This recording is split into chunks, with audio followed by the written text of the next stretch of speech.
Keď sa na to pýtate, pán predseda Majerský, tak je to vďaka KDH, že tá diaľnica nestojí. To si treba spomenúť. Pred 10 rokmi, keď si pamätáte, tak boli podpísané narýchlo pred voľbami také 3 zmluvy na PPP projekty na severe, na diaľnice, kde boli trojnásobne predražené.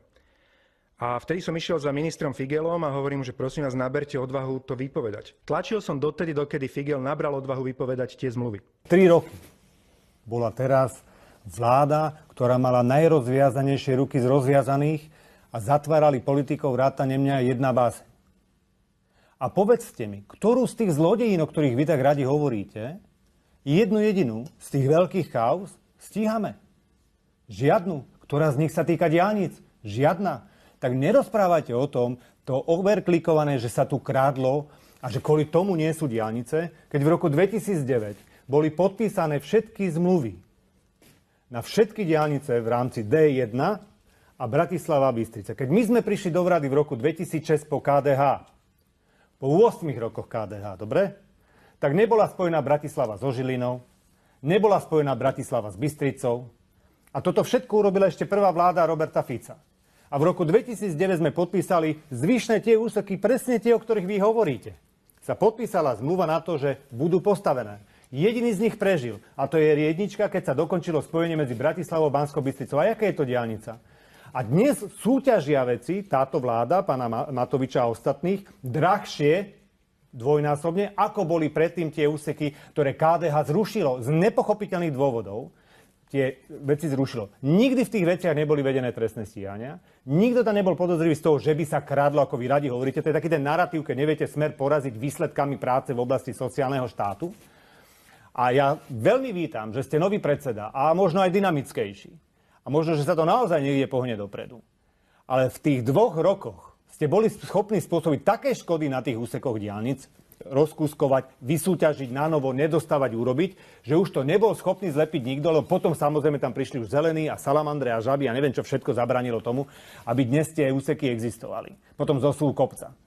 Ale presne to sú tie politické rozhodnutia nezodpovedné, populistické, ktoré, aby som sa zapáčil denníku N, tak zruším zmluvu medzi teda na tunel Višňové a dnešné to Šútovo-Hubová a Hubová-Ivachnová. A potom sa čudujem, že diaľnice nie sú dostavené. Nie. Smer, keď odchádzal z vlády v roku 2010, vám odovzdal 160 km stavebných povolení, z ktorých ste nepostavili nič.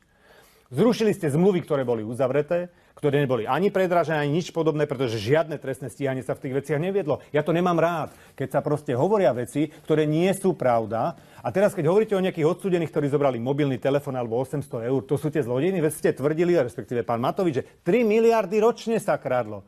A kde to je? Kde to je stíhané? Na konci dňa celého toho vyšetrovania sa stalo, že Smer bol stíhaný za to, respektíve Robert Fico a ja, že sme povedali, že Igor Matovič je daňový podvodník a že to pán prezident Kiska. Takže ja sa nebránim tomu, aby sme diskutovali. Problém je ale otázku, ktorú vám chcem položiť, pán predseda Majerský, je to.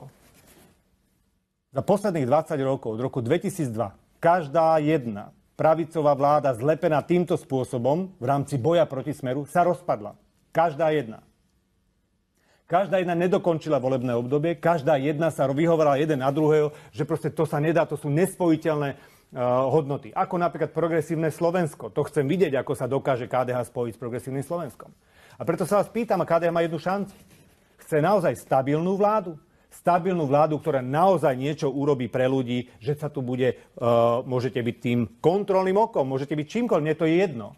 Ale faktom zostáva, že ak chceme pomôcť Slovensku sa už konečne pohnúť dopredu, musíme sa prestať pozerať na tie triesky, ktoré lietajú z toho lesa a musíme urobiť zásadné rozhodnutia, ktoré zlepšia ľuďom život, zvýšia ich úroveň a hlavne už konečne tú infraštruktúru dobudujeme bez toho, aby sme pozerali doľava doprava, podstatné, aby to raz stálo, lebo najdrahšia je nepostavená diaľnica. Pre nás sú priority práve toto, čiže boj s infláciou, boj so zdražovaním, hypotéky, to je to, čo na začiatku hneď musí prísť a potom, a tam sa už dostávame vlastne na tie koleje, o ktorých hovoríte vy, pán predseda, spoločne, je to dobudovanie tej základnej infraštruktúry Slovenska. Slovensko sa musí rozostávať a musia sa prijať opatrenia, ktoré nebudú brániť tomu, aby toto sa stalo. Vrátanie infraštruktúry nemocníc, pretože máme skúsenosti so stavbami nemocníc. Boli sme schopní, mnohí sľubovali 4, 10, 15 nemocníc. My sme postavili nemocnice za jedno volebné obdobie, kompletne celú. Svätý Michal. Je teraz. Áno, ktorá bola postavená. 50 miliónov je to veľkosť štandardnej veľkej okresnej nemocnice, ktorá plní všetky kritériá, ktoré má. Myslíte tú nemocnicu ministerstva vnútra. Áno. Len aby sme to správne zadefinovali. Áno, ale ona je pre civilných zamestnancov, pre celé staré mesto. Tam je iba 20% ľudí, ktorí pochádzajú z rezortu, či už vnútra alebo obrany. 80% je civilistov. Ja len, lebo ste to hovorili tak, ako keby ste postavili 5 nemocníc po celom Slovensku, ale ďalšiu teda v Bratislave ministerstva vnútra. Keď sa na to pýtate, tak aj v Košiciach samozrejme sa otvorila takisto nemocnica. Ja len som sa chcel uistiť, pán Kaliňák, keď zoberiete jednotlivé ústavy, Stredoslovenský ústav srdcových chorôb, Východoslovenský ústav srdcových chorôb, Východoslovenský ústav, Národný teda onkologický ústav pre východné Slovensko, to sú všetko veci, ktoré sa postavili. Dobre. Desiatky nemocníc boli zrekonštruované, keď si zoberiete, pán Majerský pochádza z Prešova, však sa môžete pozrieť, čo sa všetko urobilo aj v Prešovskej nemocnici, ktorá v mnohých veciach je lídrom, a čo sa neurobilo. Samozrejme, a čo sa neurobilo. Najväčším nepriateľom toho je, že nám všetko dlho trvá.